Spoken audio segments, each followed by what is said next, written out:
18, 24절에 보면 또 그들 사이에 그중 누가 크냐 하는 다툼이 났다 이렇게 말씀을 하죠. 이 일이 바로 있기 전에 어떤 일이 있었습니까? 제자들과 예수님이 함께 모여서 유월절 성만찬을 나누었던 바로 그 이후에 바로 이런 일들이 있었다라는 겁니다. 23절에 보면 그들이 서로 묻되 우리 중에 이 일을 행할 자가 누구일까 이러면서 이제 그들 안에 이런 누가 더 큰 자냐라고 하는 이런 이제 논란들이 일어나게 된 거죠. 아마 예수님께서 너희들 중에 누군가가 나를 팔자가 있고 배반하게 될 것이다. 이제 이런 얘기를 하니까 제자들이 서로 그렇게 얘기를 했던 것 같아요. 나는 아니랴. 나는 예수님을 팔지 않아. 내가 누군데? 내가 지금까지 예수님하고 3년 동안 따라다녔고 누구보다 나는 예수님하고 친해. 아마 이러면서 저는 제자들 가운데 누가 서로 크냐라는 이런 이제 소위 자리 다툼 이런 것들이 저는 일어났다고 생각을 합니다. 저마다 자기는 예수님을 잘 믿고 따랐고 그래서 예수님의 그 말씀하시는 나라 그 하나님 나라에서 나야말로 내가 지금까지 했는 걸 봐봐라. 네? 나 정도 되면 하나님 나라에서 한 자리 차지하는 거 맞지 않냐? 그리고 내가 너들보다는 내가 더 나아.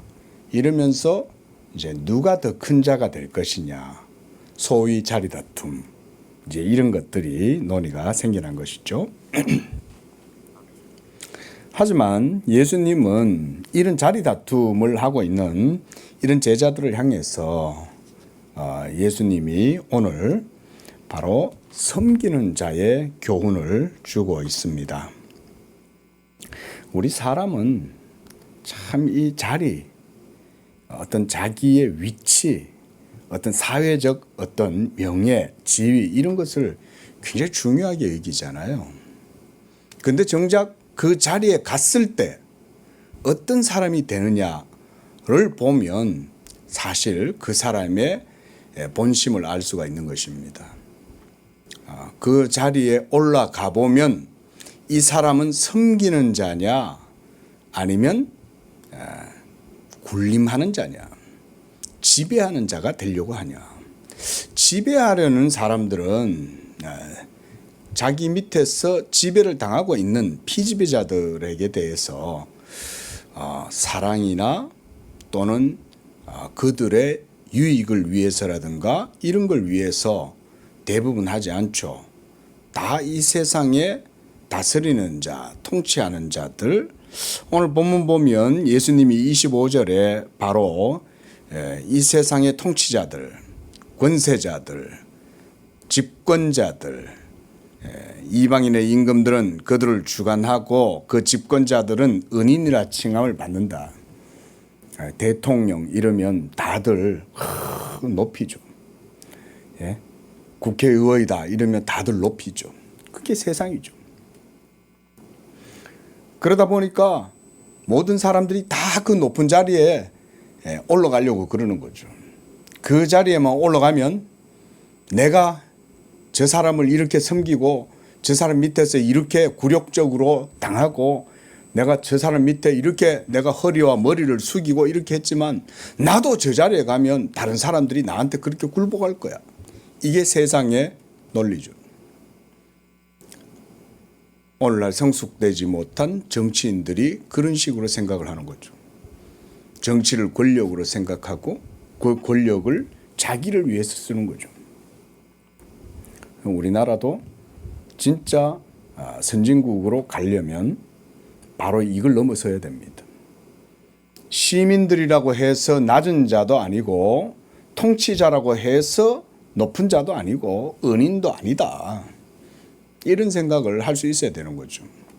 아직은 우리나라는 그 정도 정치적 수준이 의식이 그 정도까지는 안 돼요.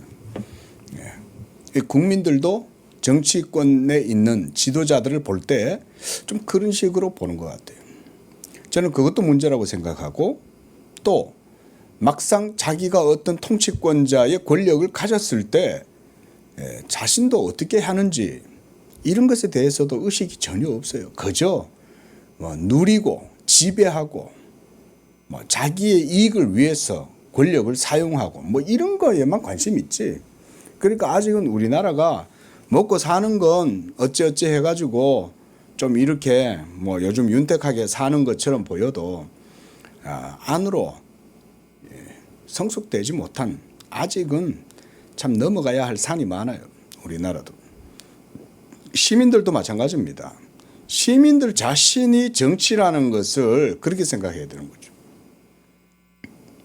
내가 어떤 높은 자리에 갔다라고 했을 때 그것은 나를 위해서가 아니라 그 밑에 있는 이들을 위해서 섬기고, 그래서 그들의 유익을 구하고, 이게 사실은 진정한 기독교의 정신이잖아요.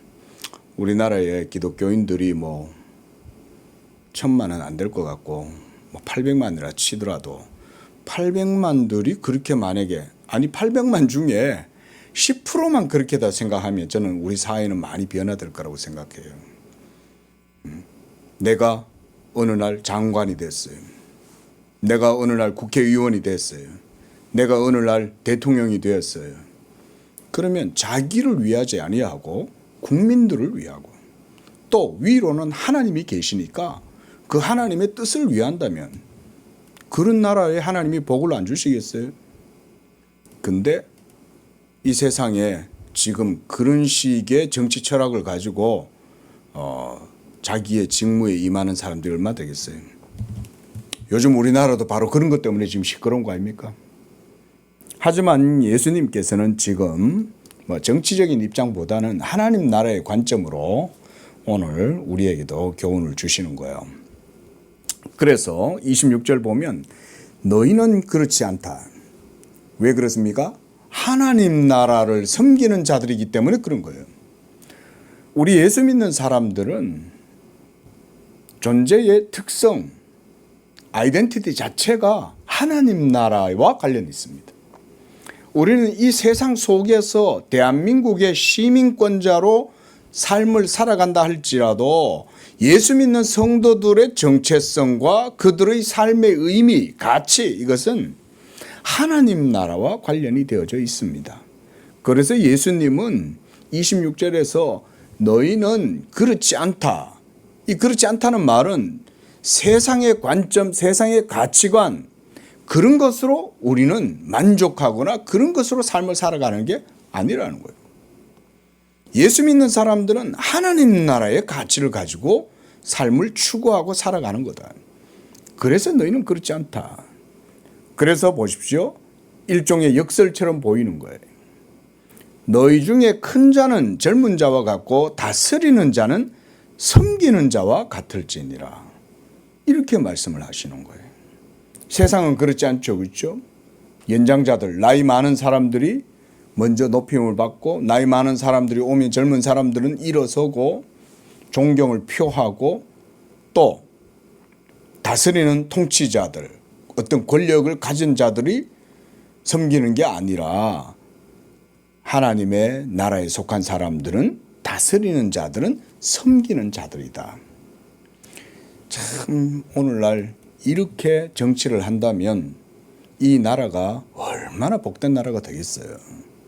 근데 참 국회의원 되기 전까지는 내가 여러분 저에게 자리를 맡겨주시고 일을 맡겨주시면 정말 우리 군과 우리 시와 우리 지역구를 위해서 열심히 하겠습니다.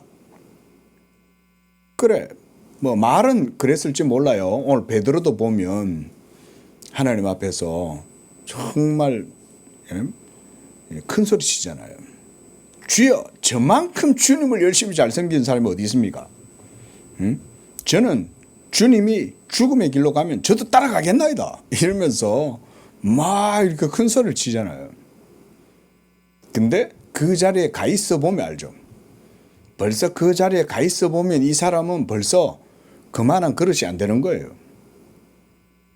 벌써 별별 사람들한테 들볶이면서 이리 휘둘리고 저리 휘둘리고 온갖 뇌물 받아먹고 그 편법 쓰고 부당하게 편취하고 이러다가 결국은 캐비넷이 생기는 거죠. 요즘 캐비넷이란 말 유행하잖아요. 캐비넷.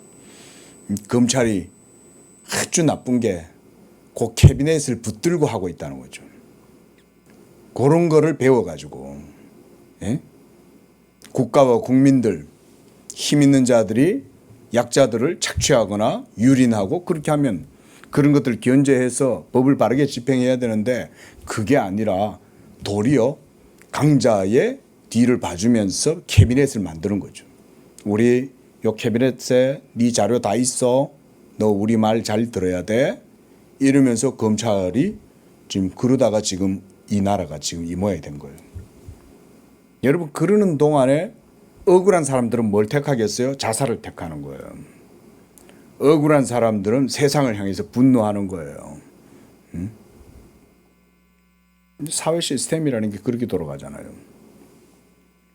그러나 예수님이 말씀하시는 하나님의 나라 그리고 그 나라의 시민권자들인 우리 예수 믿는 성도들은 그런 식으로 삶을 살지 않는다. 그래서 다스리는 자는 섬기는 자가 되어야 된다. 이게 진정한 정말 다른 사람들을 위해서 살고 이게 정말 율법 정신이잖아요. 하나님을 사랑할 뿐만 아니라 이웃을 사랑하는 이 방법 이대로 삶을 살아가면 얼마나 세상이 복된 그런 나라가 되겠냐. 자, 그래서 예수님이 이제 27절에서도 계속 그 얘기하죠. 앉아서 먹는 자가 크냐 섬기는 자가 크냐. 시중 드는 사람들은 섬기는 자죠. 그게 세상에서는 서빙하는 사람들, 뭐 웨이터들, 뭐 이런 사람들이죠. 그런 사람들은 대부분 다 보면 정말 참 힘들고 어렵게 살아가는 그런 사람들도 많고 월급쟁이들이고 그런데 옆에 와서 시중 들고 서빙하고 이런 사람들이 서빙을 받고 섬김을 받는 사람들은 높은 사람들이잖아요. 그러나 하반절에 보면 나는 섬기는 자로 너희 중에 있다. 이게 바로 예수님이 이 세상에 오신 이유죠. 예수님은 섬김을 받으려고 오신 게 아니라 섬기려고 왔다. 첫째 예수님의 섬김은 먼저는 하나님의 뜻을 따르는 섬김입니다. 그것은 바로 자기를 보내신 하나님 아버지의 뜻입니다. 이 아버지의 뜻은 영원 전에 이미 창세 전부터 하나님 아버지께서 아들에게 맡기신 그 직분입니다. 바로 중보자의 직분이죠. 그리스도께서는 아버지께서 자신에게 주신 이 권세를 가지고 군림하고 지배하고 빼앗고 다스리려는 것이 아니라 섬기려고 왔다는 거예요. 또 이 섬김은 우리 죄인들을 위한 섬김입니다. 우리 사람들이야말로 가장 비참하고 가장 연약하고 불쌍한 죄인들이죠. 그런데 예수님은 이런 연약하고 불쌍한 자들 위에 있는 게 아니라 도리어 그들을 섬기는 그 자리에 자기가 서려고 오셨다는 거예요. 지금 예수님이 예루살렘에 입성하고 지금 이 겟세마네 동산에서 기도하시면서 제자들과 함께 성찬을 나누고 이렇게 하셨던 것은 모두가 다 자기 자신을 섬김으로 그래서 섬김의 종의 모습으로 지금 서 계시는 거죠. 그래서 예수님께서는 이제 진정한 제자도에 대해서 말씀해 주고 있는 거예요. 28절에 보면 너희는 나의 모든 시험 중에 항상 나와 함께 한 자들이 아니냐. 이 말은 그게 제자도라 이 말이에요. discipleship, 제자도. 예수님과 계속 3년 동안 따라다니면서 너희가 뭘 배웠냐 이 얘기죠. 그동안 너희가 내게서 배운 것을 잘 봐라. 너희가 높은 자리에 차지하고 누구의 섬김을 받으려고 내가 너희들과 3년 동안 했냐? 그게 아니라 너희들도 내가 너희를 섬긴 것처럼 내가 이제 이 모든 일을 다 이루고 하나님께로 가면 너희들도 섬기는 자리로 나아가라. 그렇게 지금 말씀을 하고 있는 거죠. 그래서 29절에서 내 아버지께서 나라를 내게 맡기신 것 같이 나도 너희에게 이 하나님의 나라의 일들을 맡기겠다. 자, 여기서 바로 예수님이 하시는 이 모든 말씀들은 이 세상에 속한 일들이 아니라 하나님 나라의 영적인 일들, 이런 것이라고 우리가 할 수가 있겠습니다. 그래서 바로 예수님이 지금 섬기고 지금 사역을 하고 계시는 이 모든 것은 바로 이 나라에 속한 것들이 아닌 하나님 나라에 속한 바로 그런 영적인 일들을 위해서 지금 이렇게 하고 있다는 것입니다. 그래서 성도 여러분들도 누군가를 섬길 때에 자존심 상할 필요 없습니다. 여러분이 예수님을 믿고 예수님의 섬김을 통해서 여러분이 죄사함과 의롭다함과 거듭남과 그래서 하나님의 은혜 안에 여러분도 거하고 있다면 누군가를 섬기는 것에 있어서 주저하지 마십시오. 여러분들 자존심을 내세우지 마세요. 자존심을 내세우는 건 오늘 제자들과 똑같은 모습인 거예요. 누가 더 크냐, 여기에 아직도 미련이 있는 거예요. 내가 더 높은 데 있고 이런 거에 관심이 있는 거예요. 하지만 복음의 은혜를 알고 예수 그리스도께서 자기의 섬김을 통해서 우리에게 이와 같은 구속의 은총들을 베풀어 주신 것을 안다면 우리 성도들도 마땅히 섬김의 자리로 나아가야 돼요. 복음의 은혜를 아는 사람만이 섬길 수 있어요. 복음의 도를 모르면 교회 다녀도 와가지고 높임 받으려고 그래요. 제가 예전에 보면 부교육자 할 때 참 안타까운 게 뭐냐면 참 안수 집사님 때까지는 교회 엄청 열심히 충성 봉사해요. 근데 거기 쏘으면 안 돼. 네. 교회 엄청 열심히 충성 봉사하고 막 해요. 그럼 주변에서 다 이제 그의 행위를 보고 전부 다 칭찬하겠죠. 이야, 그 김 집사님 참 교회 열심히 섬긴다. 교회 무슨 일이 있으면 와서 다 항상 제일 앞에 나서서 열심히 하고, 비가 오나 눈이 오나 참 교회 열심히 섬긴다. 그래가지고는 이제 장로님이 딱 됐어요. 장로님이 딱 됐는데 그때부터 틀려주는 거예요. 자, 그 사람 본색이 드러난 거죠. 하나님 나라를 잘못 배운 거죠. 하나님의 나라는 올라갈수록 더 섬기는 자리로 가는 거예요. 목사가 돼도 섬기는 거예요. 목사의 설교도 성도들을 섬기는 거예요. 설교를 통해서 성도들을 제압하고 성도들을 그루밍하고 그래가지고는 막 하는 게 아니에요.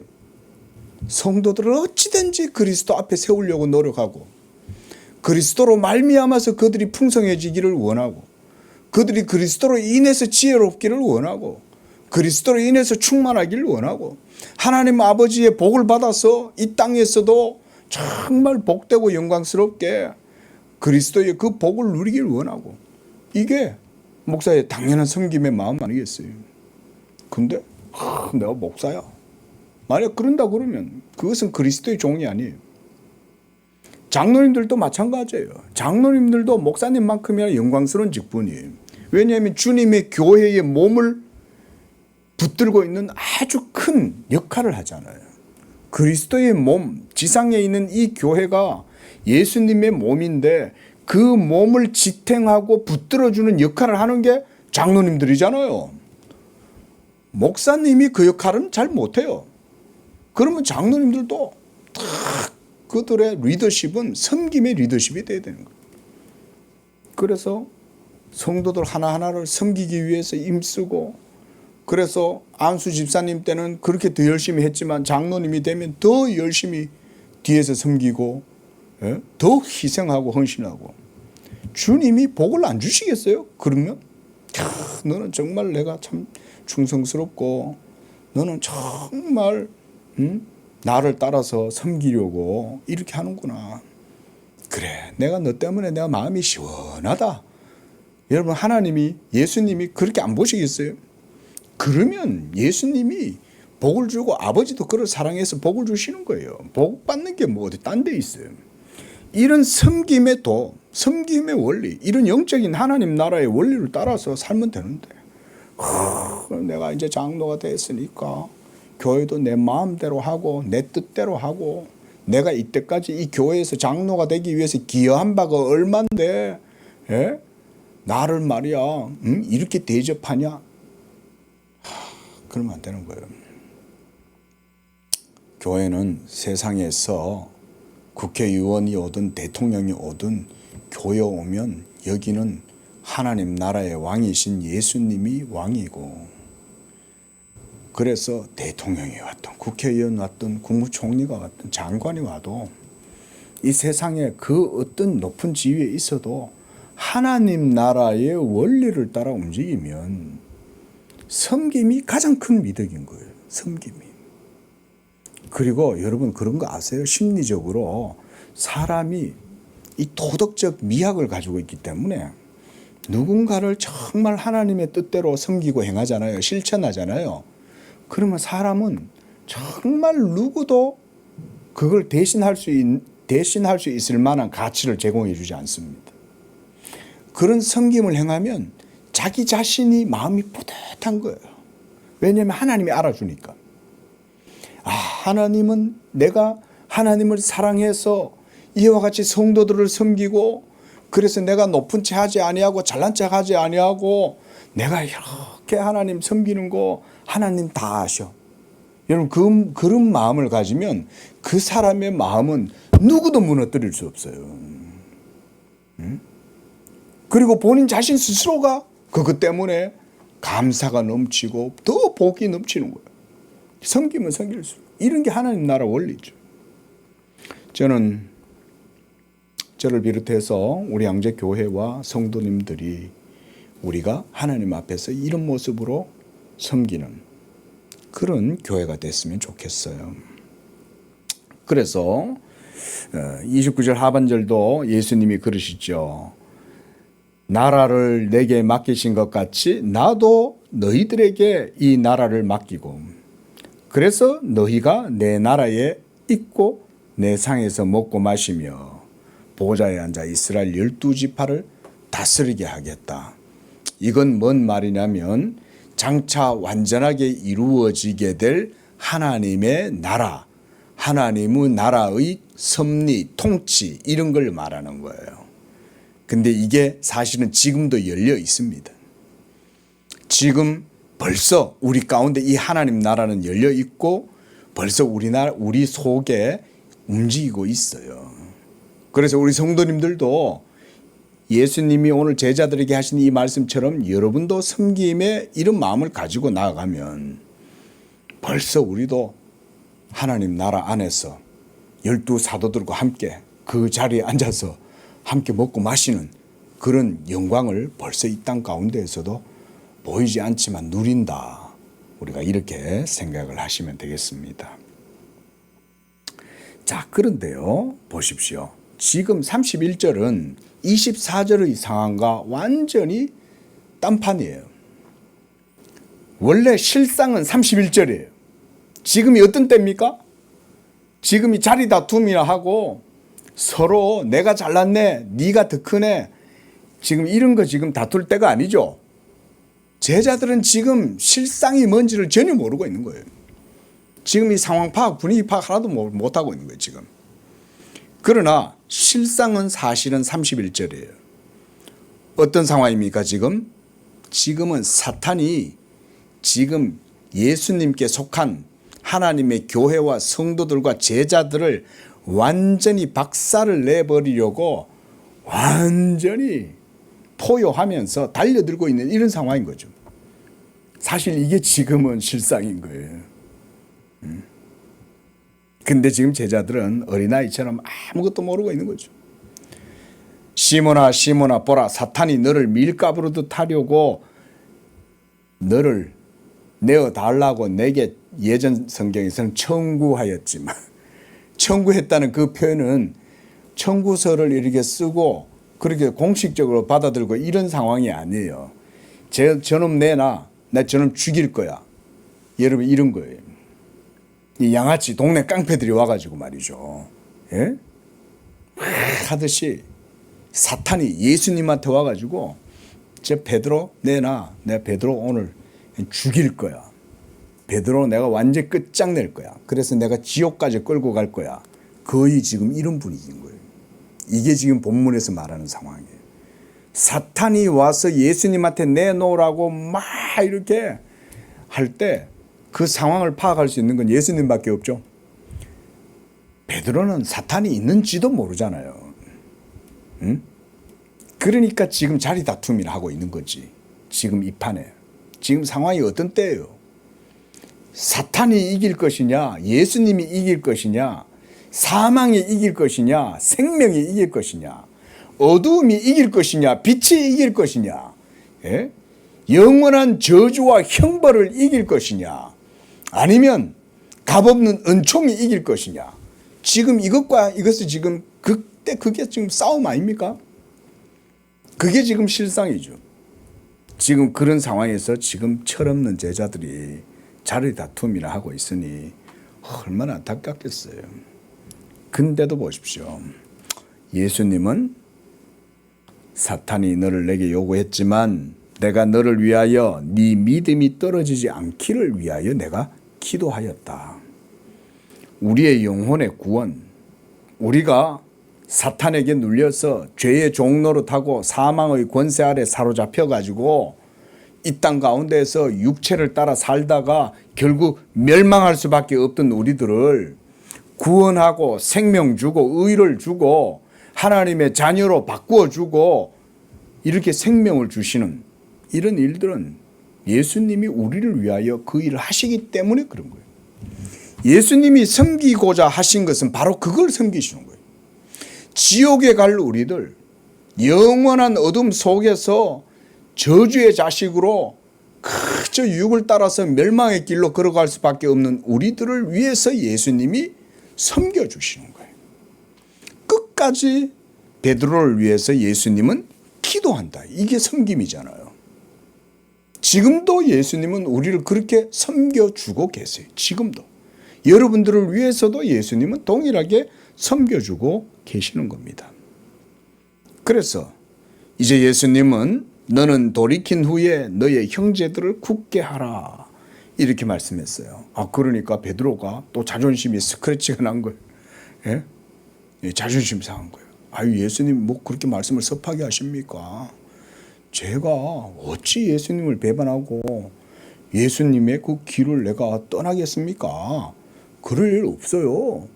여기 있는 이 친구들 다 예수님 부인한다 해도 저는 예수님 부인 안 합니다. 이러면서 지금 자기 자신을 지금 과신하고 있는 거예요.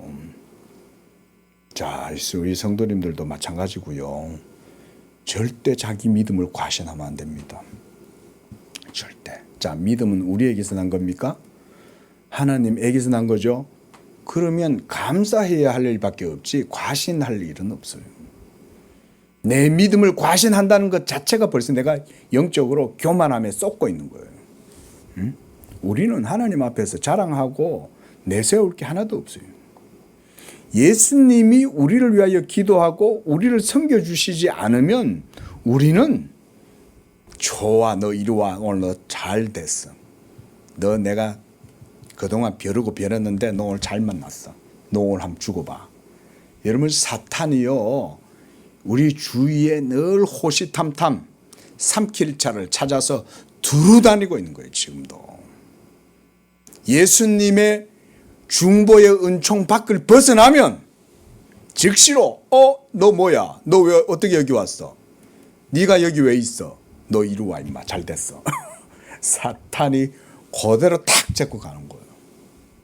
조심해야 돼요. 예수 믿는 성도들 자기 믿음을 과신하다가 그것 때문에 넘어지는 거예요. 여러분, 우리 주변에 우리를 시험하는 것들이 얼마나 많은지 아세요? 성적인 유혹, 물질의 유혹, 명예의 유혹, 이 세상의 성공과 번영, 야망 이런 것의 유혹, 온갖 유혹들이 예수 믿는 성도들 주변에 항상 기다리고 있어요. 항상.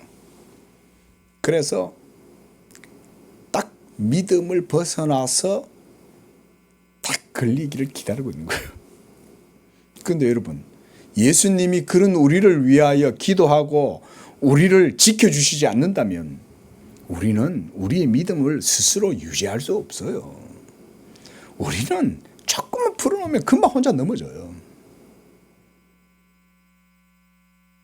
그런데 그런 우리가 흘러떠 내려가지 아니하고 멸망당하지 않고 어둠 가운데로 걸어가지 않은 것은 예수님의 은혜가 있기 때문에 그런 거죠. 하나님이 우리를 위하여 아들로 섬기라고 이 땅에 보내주시고 지금도 우리의 대제사장으로 하늘에서 중보기도 하시고 그래서 우리가 안전한 거예요. 그래서 우리가 뭐 잘나가지고 뭘 하고 있는 게 아니에요. 그래서 예수님이 그 말씀을 듣고 얼마나 참 기가 막혔겠어요. 아이고 이놈아, 네 힘으로 하는 줄 아냐? 나는 너에 대해서 다 알아. 예수님은 베드로가 이렇게 떵떵거리고 자신 있게 자기만은 예수님을 부인하지 않겠다라고 큰 소리 칠 때 예수님은 말씀하셨어요. 야, 뭐 다른 말도 하지 않고 예수님은 네가 오늘 닭 울기 전에 나를 3번 부인하게 될 건데 그러더라도 네가 다시금 돌이키고 회개해서 그러고 나면 그때는 형제들을 섬겨, 알았지? 이렇게 얘기하시는 거예요. 섬겨. 32절 하반절 말씀은 너는 돌이킨 후에 네 형제를 굳게 하라. 이 말은 그 형제들도 믿음 위에 굳게 세우도록 섬겨라. 이 말인 거예요. 섬겨라. 형제들을 굳게 하라고 할 때 어떻게 굳게 하겠어요? 베드로가 사실은 초대교회 때는 최고 지도자긴 했죠. 근데 그 최고 지도자로서 베드로는 결국 순교를 당하게 되죠. 우리가 뭐 이제 내려오는 전승에 의하면 베드로가 십자가에 거꾸로 매달려 가지고 죽었다. 순교했다. 그런 게 다 섬김이죠. 그리고 얼마나 초대교회 때 성도들의 믿음을 세워주기 위해서 힘썼습니까? 이렇게 예수님께서 베드로에게 이 말씀을 합니다. 하지만 베드로는 나는 주와 함께 옥에도 가고 죽는 데도 가기를 각오했습니다. 여러분, 그래서 믿음에 머물러 있어야지 믿음에 지나치면 안 돼요. 우리는 정말 연약한 자들이에요. 오죽하면 세상에도 화장실 갈 때 마음, 나올 때 마음 다르다 하겠어요. 우리는 다 그렇다고 생각하면 돼요.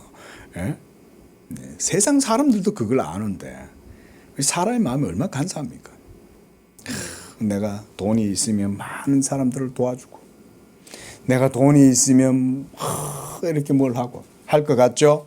돈이 있어 보세요. 그렇게 못합니다. 없을 때 하는 사람은 있으면 잘해요. 근데 없을 때 하지도 않으면 그게 쉬운 일이 아니죠.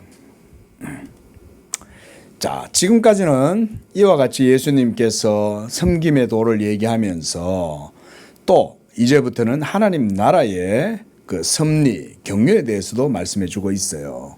그래서 이제 장차 있게 될 일들에 대해서 예수님이 경고도 하십니다.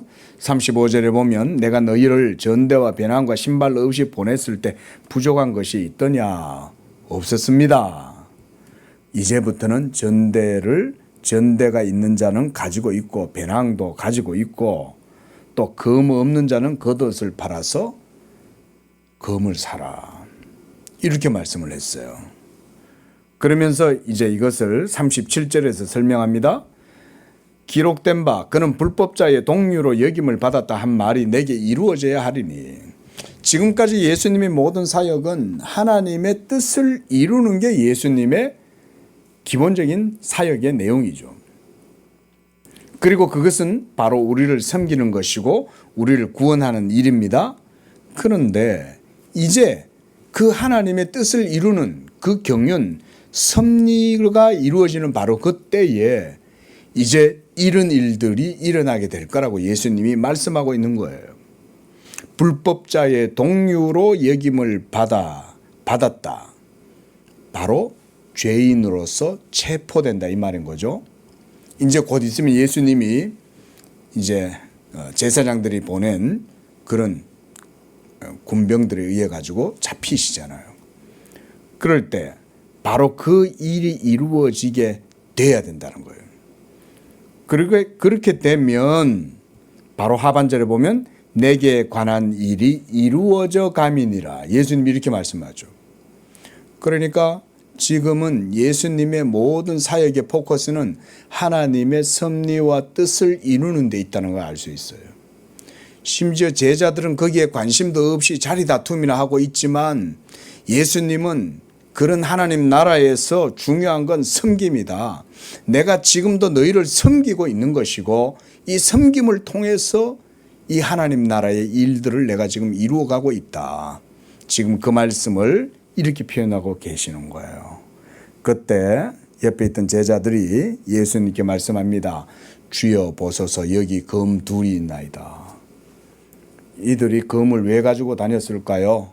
아마 고대에는 이게 도적대라든가 산적들이 있을 수 있잖아요. 그러니까 기본적으로 호신용으로 가지고 다녔던 것 같아요. 그런데 제자들이 이 검을 가지고 있었던 거예요. 어떻게 보면 어떻게 그런 검을 가지고 있을까 싶겠지만 일반적이고 보편적인 상황을 생각하면 능히 그럴 수는 있습니다. 예수님도 검을 가지고 다니는 것에 대해서 몰랐겠어요? 아셨겠죠?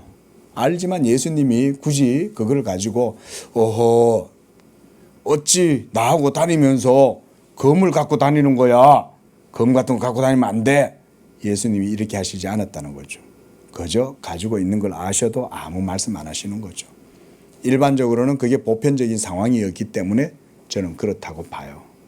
또 하나는 이렇게 특수한 하나님의 목적을 이루는데 소용되기 때문에. 그리고 이 칼로 나중에 베드로가 대제사장의 종인 말고의 귀를 잘라버리죠. 근데 그렇게 된 것조차도 하나님의 섭리를 이루는 거죠. 자, 말씀을 정리해 보겠습니다. 오늘 본문을 우리가 저는 가장 중요한 교훈은 바로 하나님 나라의 원리, 방식은 섬김이다. 지배하는 것에 있지 않고 통치하는 데 있지 아니하고 파워에 있는 게 아니라 섬김 가운데에서 하는 거다. 예수님도 하나님 아버지의 뜻을 따라 섬기는 것이요. 그래서 우리를 아버지의 뜻에 따라 또한 섬기는 것이다. 그리고 또한 이 모든 일들은 하나님 나라의 섭리와 경륜 가운데 이루어지는 것이다. 그러므로 예수 믿는 우리 성도들도 항상 예수님과 같이 우리도 예수님을 믿으면 섬김의 자리로 나아가야 합니다. 여러분, 섬기면 하나님이 복을 줘요. 여러분들이 섬기면 그러면 섬기고 끝나면 뭐 나중에 천국에나 가서 받겠네. 물론 천국에서도 상급을 주십니다. 그러나 이 땅 가운데에서도 여러분들이 섬기면요, 그 섬김에 따르는 반드시 하나님이 복을 줍니다. 꼭 기억하십시오. 하나님이 다 알아요, 여러분. 여러분이 의롭게 내가 높은 자리에 있든 낮은 자리에 있든 하나님의 교회와 그리스도의 몸된 성도들을 섬기면 하나님이 그걸 기억하신다. 꼭 기억하셔서 여러분들의 삶 속에서도 예수님처럼 섬기는 신앙이 되시기를 축원을 드립니다. 기도하겠습니다. 자비로우신 하나님 아버지 감사합니다. 이와 같이 억만죄악 가운데 있는 우리들을 섬기시려고 아들을 보내시고 그 아들은 아버지의 뜻에 따라 섬김을 다하실 뿐 아니라 우리의 영혼을 구원하시기 위하여 자기를 십자가에 죽기까지 들이심으로써 우리를 친히 섬기시고 그 섬김을 통해서 우리에게 생명을 주시고 의를 주시고 자유를 주시고 평안을 주시고 위로를 주시며 안식을 주시고 담대함도 주시는 줄로 믿습니다. 우리 양재교회 성도들 이와 같이 예수님을 믿을 때에 지배하고 통치하고 군림하는 것이 아니라 그리스도 예수 안에서 하나님을 섬기는 그런 복된 자리로 나아가게 하시고 하나님께 영광을 돌리는 그런 우리 성도들의 삶이 되도록 축복하여 주시옵소서. 무엇보다 우리 성도들 그리스도를 따라서 아버지의 뜻에 따라 섬길 때에 우리의 섬김 가운데 하나님이 복을 주시고 은혜를 주시고 능력을 주시고 행하는 모든 일들마다 더욱 넘치는 것들로 축복하여 주시옵소서. 예수님의 이름으로 기도합니다. 아멘.